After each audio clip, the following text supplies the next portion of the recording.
How to connect virtual machine to local network. Hi there, welcome back to the channel. In this quick tutorial, you're going to learn how to connect a virtual machine to your local network using braided adapter mode. This setup allows your VM to communicate with other devices on your network, just like your real computer. Let's get started. Step 1. Open VirtualBox. First, open VirtualBox and select the virtual machine you want to connect to your network. Make sure the VM is powered off before changing the settings. Step 2. Configure network settings. Click on Settings, then go to the Network tab on the left.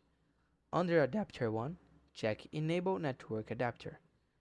For Attached to, select Braided Adapter. Then, in the Name drop-down, choose the network adapter you use to connect it to the internet, usually your Wi-Fi or Ethernet interface. Now, click OK to save. Step 3. Start the virtual machine. Start your virtual machine normally. Once it boots up, open a terminal or command prompt inside the VM. Step 4. Check network connection. Type ipconfig on Windows or IPA on Linux to check the IP address. You should now see a local IP address from your router like this. This confirms your VM is connected to the same network as your physical machine. Step 5. Test the connection. Try pinging your router or another device on your network. For example, type this.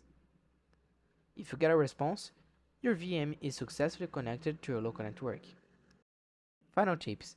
If it doesn't work, double check your firewall settings and make sure your router's DHCP is enabled. And that's it. That was the tutorial on how to connect your VirtualBox virtual machine to your local network using braided mode.